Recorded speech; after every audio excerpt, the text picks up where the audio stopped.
She felt the hot asphalt under her feet, but her high heels were a cage. The city, a labyrinth of concrete and lights, seemed to extend its arms to her, inviting her to run, to flee. But she couldn't. Her steps were short and sideways, as if an invisible force was pulling her back to the same corner, to the same street, to the same life.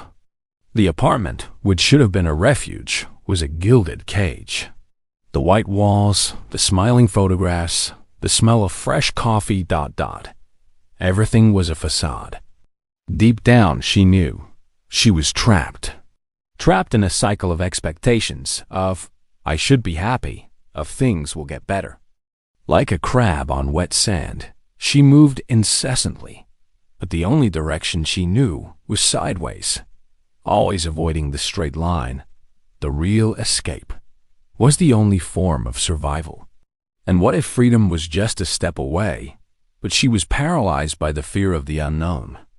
Biology teaches us that the instinct for survival is the most powerful force in nature. But what if that same instinct is the reason for our paralysis?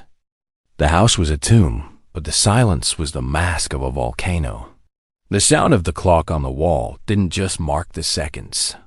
It told the story of every swallowed frustration, of every unspoken word. Joe sat in a worn leather armchair, his hands clasped over his legs as if trying to contain himself, his breathing shallow and controlled. Deep down, he knew the calm was an illusion, the antechamber of a storm. He had promised himself that this time it would be different, that he wouldn't give in to the rage, the frustration, the urge to scream and break everything. But the cycle was like the tide. It came and went, relentless, and he found himself swept away by its force. The trigger this time was an innocent comment about dinner, which, to his ears, sounded like a criticism of his own incompetence. Blood rushed to his head, his jaw muscles tensed. He felt like a hermit crab that, having outgrown its shell, insists on staying in it, even though every movement is a pain, every space an oppression. The shell, which was once protection, was now the prison itself.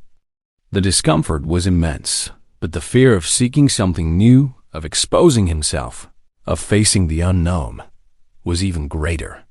Nature, in contrast, teaches the wisdom of adaptation and change. The hermit crab, as it grows, tirelessly searches for a new shell to inhabit. It leaves the old one behind, the one that no longer serves it, in search of a new home that offers more space and protection. It's an instinctive behavior for survival, a movement of progress and renewal. It doesn't hesitate. It doesn't question the discomfort of the change. It accepts it as part of its life cycle. Neuroscience explains that, in humans, the prefrontal cortex, the most evolved part of the brain, is responsible for reasoning, decision-making, and long-term planning. However, in moments of extreme stress, like what Joe was experiencing, the reptilian brain, the oldest and most instinctive part, can take over. This leads us to act impulsively, to repeat destructive behavior patterns that, while familiar, are ultimately self-sabotaging. The argument about dinner was just a spark. Joe's real confrontation was with his own mind, which, trapped in archaic behavior patterns, insisted on following the easiest, most familiar path, even if it meant self-destruction. The hermit crab understands that change is essential for life. But Joe, trapped in his mental shell of frustrations and regrets, seemed to have forgotten this basic lesson of survival. The climax of the tension came when his wife got up and went to the kitchen, leaving him alone with his demons. Silence reigned again, but it was a silence heavy with accusations and resentment. Joe felt the urge to get up, to follow her, to scream, to explode. But what he really wanted was to get out of that shell, that vicious cycle of pain and regret. He looked at his own hands, which were clenched tightly. He had two options: give in to the destructive instinct of anger, or face the fear of leaving his comfort zone and seeking a new shell for his life. The choice between reason and instinct, between familiar pain and the discomfort of change, was his true dilemma. And he knew that if he didn't make a choice, the shell would eventually break, taking him with it. She looked at her reflection in the mirror, but the image of a vibrant woman full of dreams had been replaced by a stranger, with deep dark circles and a forced smile that seemed to belong to someone else. The house they built together now looked like a museum, with every object, every painting, every piece of furniture, laden with memories she could no longer recognize.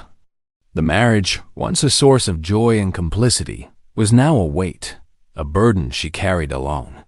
Communication had died, replaced by a heavy and oppressive silence, where every word was calculated not to irritate her husband, to maintain the fragile peace that had settled between them. She had built an invisible armor around herself, a barrier of silence and distance to protect herself, but which prevented her from moving freely, from being herself. She was like a coconut crab, which, due to its solitary nature and aversion to social contact, isolates itself to protect itself. The coconut crab, the largest terrestrial arthropod, lives a solitary and independent life. It uses its powerful claws to break coconuts and feed itself, but also to defend itself from threats. Its rigid carapace and potent claws are a barrier against the outside world. It doesn't seek social interaction, preferring the safety of its own space, its own solitude. In humans, this need to protect oneself, to isolate oneself, often manifests as a fear of vulnerability and abandonment. Ethology, the study of animal behavior, shows us that the formation of social groups is a survival strategy. However, psychology teaches us that, in situations of abuse or trauma, the instinct for self-preservation can lead us to isolate ourselves, to build emotional barriers to keep ourselves safe. The armor she built, so strong and effective in keeping her safe from her husband, was the same one that prevented her from seeking help, from connecting with other people, from opening up to the world. The choice to isolate herself, to close herself off, kept her trapped in a cycle of loneliness and fear. But at what cost? At what point does protection become the prison itself? The armor that was supposed to protect her was the same one that was suffocating her. The climax scene came during a silent dinner. He was on his phone, oblivious to her presence. She looked at the food on her plate, which looked like a mound of sand. Her throat closed, and the words she so desperately wanted to say, that she so desperately needed to say, were stuck in her throat. She felt the urge to get up, to scream, to ask for help, to break the silence. But the fear was greater. The fear of his reaction, of what he would do, of what he would say. She felt like a cornered crab, with its claws raised in a useless gesture of defense. She had two options: continue in silence, living in her armor, or break the silence and face the consequences. The confrontation wasn't with him, but with her own fear, with her own vulnerability.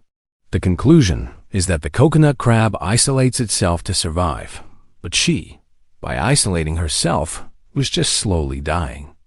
The car sped down the winding road, the city lights fading behind, but the memories running alongside. Pedro felt the cold wind on his face, but the sense of relief was fleeting, like a cloud that passes quickly. He had run away again. From his girlfriend, from his job, from his responsibilities. Every time things got serious, every time the pressure mounted, he felt the urgency to disappear. It wasn't a fear of commitment.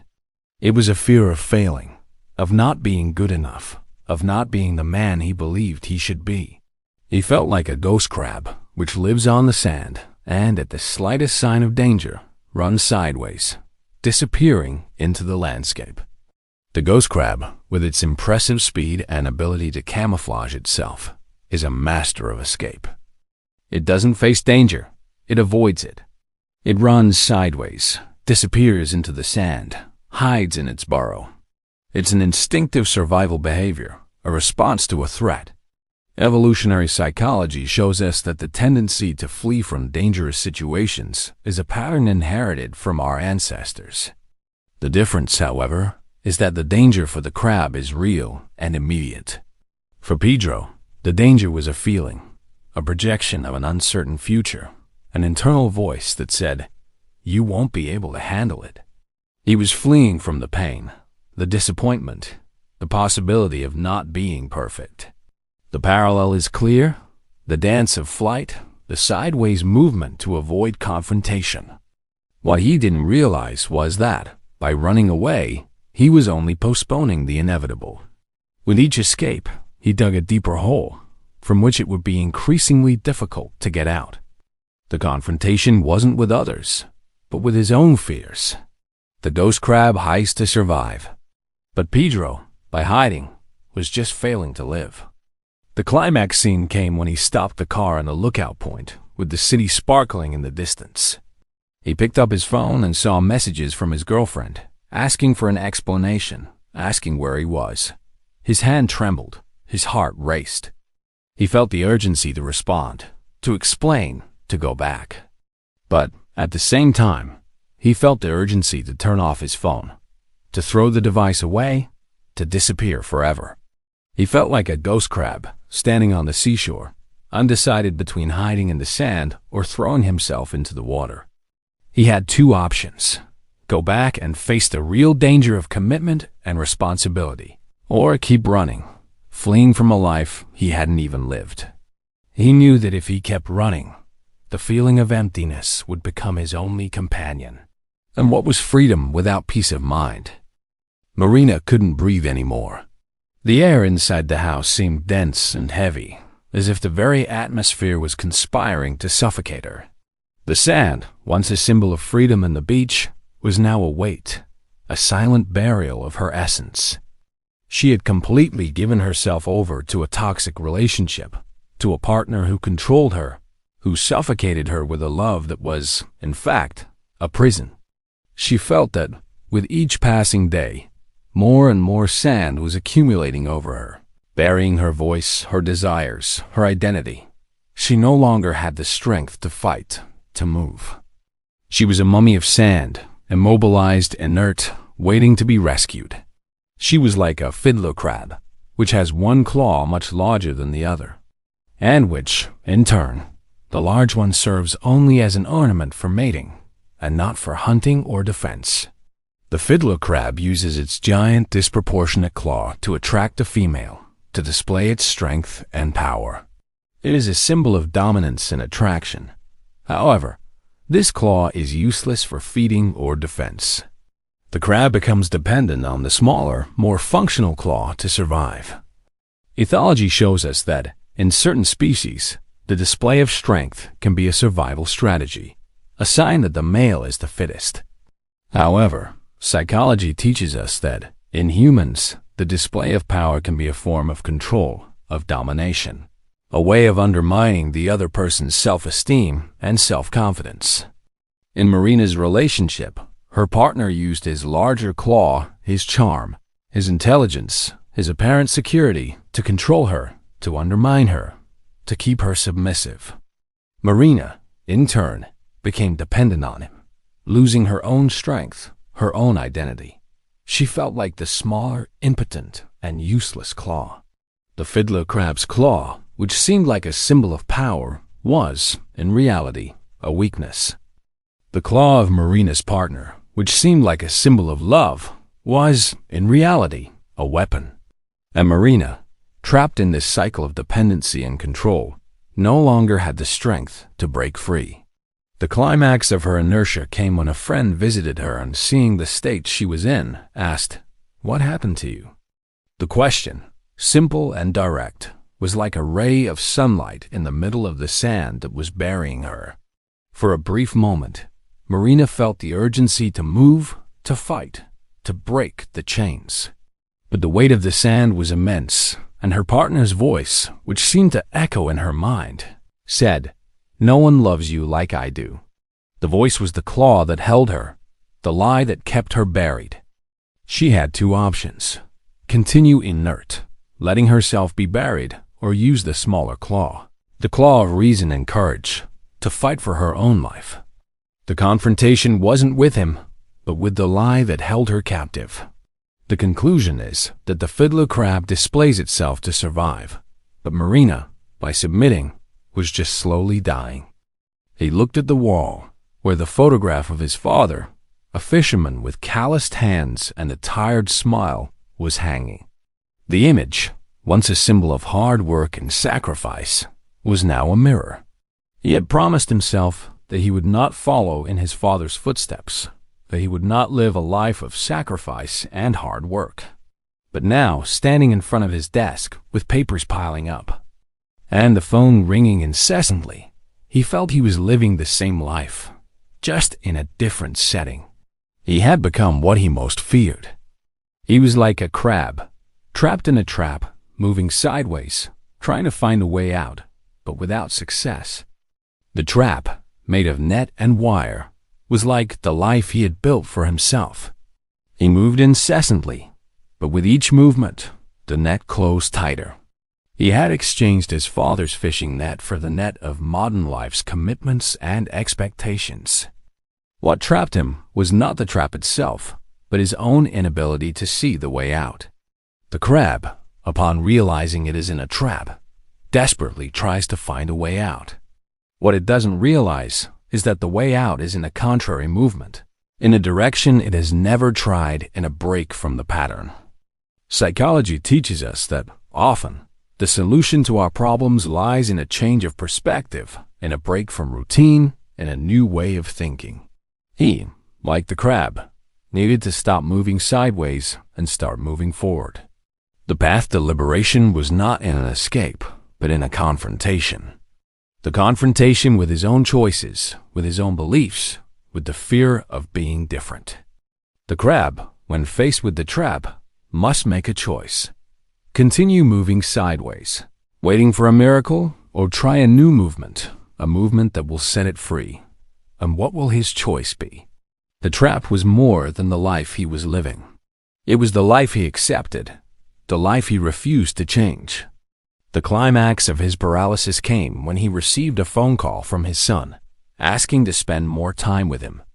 His son's voice was the key to the trap, the way out he refused to see. He looked at his father's photograph, and for the first time, he didn't see a tired fisherman, but a man who sacrificed everything for his family. He felt the urgency to break the routine, to get out of that trap, to not make the same mistake as his father. He had two options: remain trapped in the routine, waiting for a miracle, or break the chains and fight for the life he really wanted to have. The conclusion is that the crab fights for its survival, but he, by getting caught in the routine, was just slowly dying. She stopped.